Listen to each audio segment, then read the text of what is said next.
mention दङ north इस्टनि first female fire fighter होननानै बेखौ आङो रं होननो नागिरो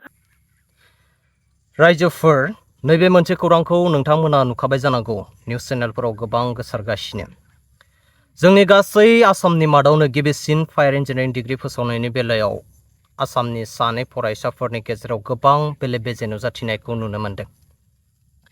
सासेया जोंनिनो बर' आरो सासेया सनवाल दा मेन खोथाया जादों मोनसे निउस पेपाराव दाखालिनिफ्रायनो नैबे खौराङा गोसारगासिनो स्क्रिनाव होना होनि नायलां Sibangi Sonowal from the Dangari region, Tinsukia district. Assam has become the first Assamese woman to qualify as a first engineer from the Pramad National Fire Service College, NFSC. Nagpur the NFSC functions directly under the Minister of Home Affairs, MAA. बेवहाय लिरना फोसावना होदों आसामनि दांगारी ओनसोल तिनसुकिया जिल्लानि सिङाव थानाय सिबांगि सनवाला national fire service college NFSC fire engineering महरै रोंगौथि मोननाय गिबिसिन आसामिस सुबुं होनना फोसावना होदों दा बेनि फिनजाथायखौ चिरां जिल्ला काजलगांव सदर सहरनि सिङाव थानाय बङाइगावनि थागिबि पद्मा मोसाहारिया प्रेस मिटनि गेजेरजों होफैदों दा खोथाया बेसेबां सैथो मा गावनि खुगानिफ्रायनो एसे मिन्थिना लानि फै आङो चिरां जिल्लानिफ्राय आं 2023 आव fire technology and safety engineering graduation खालामदोंमोन institute of engineering science Indore Madhya प्रदेशनिफ्राय बिनि उनाव आङो थ्रू कैंपस प्लेसमेंट जयपुर एयरपोर्टआव aviation safety technical airside टीमजों आङो 1 बोसोर मावदों बिनि उनाव आङो फरायनायखौ गाराखैमोन आङो नाजादोंमोन मोनसे सिक्योर जब बा न'नि खाथियाव बा आंनि जे ड्रीम दंमोन to get a placement in hydrocarbon sector जेखौ आं फरायबाय थानाय समाव टारगेट खालामदोंमोन आं मोनसे हाइड्रोकार्बन सेक्टराव फायर सर्विस टीमजों सर्व खालामनो थाखाय फर फायर सेफ्टी बेखौ आङो नाजाबाय थादों साख्रि मोननायनि उनावबो बेनि थाखायनो आं फरायनायखौ गाराखै आङो 2024 आव ऑल ओवर इंडिया जे परीक्षा जादोंमोन फर फायर सर्विस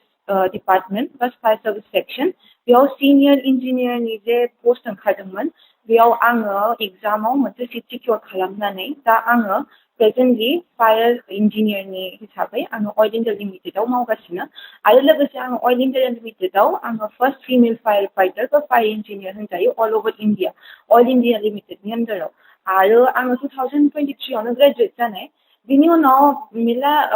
सिख्लाफोरा जाय परस्यू खालामनो नागिरदोंमोन केरियर अपरचुनिटिसफोरखौ डिस्कवर खालामदों मिथिनो फैदों फायर सर्विस बा बेबायदि मोनसे केरियर अपरचुनिटि थायो होननानै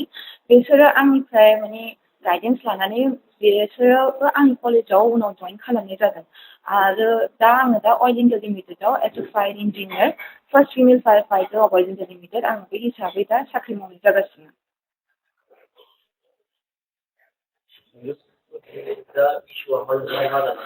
दा इशुआ बे जादों कि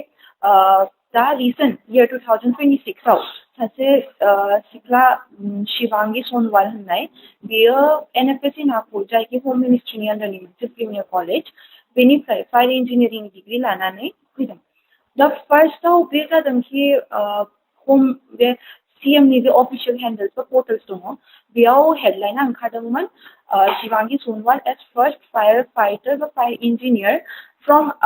NFSC Nagpur, qualifying from NFSC Nagpur, belonging from Assam domicile first female firefighter, fire engineer. किंतु बेखौ फर्दर मीडियायाव बेयो कम्युनिकेट जागासिनो बा नेक्स्ट बिनि जे पोस्ट ओंखारदों इभेन मोनसे मिनिस्टार जोंनि आसामनि सासे गिदिर मिनिस्टारनि जे ससियेल मिडिया पोर्टल दङ अफिशियल हैंडल बेयाव बियो पाब्लिसाइज जादों कि बियो आसामनि बा नर्थ इस्टनि बेयाव क्लियारलि मेनसन दङ नर्थ इस्टनि फार्स्ट फिमेल फायार फाइटार होननानै बेखौ आङो रं होननो नागिरो खारन आङो बे प्रेक्टिसाव लास्ट 2023 निफ्रायनो आं बे प्रेक्टिसाव दङ एक बोसोर आङो सेफ्टियाव दंमोन खिन्थु बिनि उनाव आङो शिफ्ट जानानै age a female fire fighter आङो इन्डास्ट्रियाव प्रेक्टिस खालामगासिनो दङ आंना बेनो कि बिनि आवगोलावबो जोङो ओंखारनानै माने इन्डास्ट्रियाव as a female fire fighter जोङो प्रेक्टिसाव दङ मा खौराङाव बेबायदि जादों बेखौ होनजायो कि बेनि न'आव जे थांनानै इन्टारभिउ होनाय जादों बेयो इन्टारभिउआव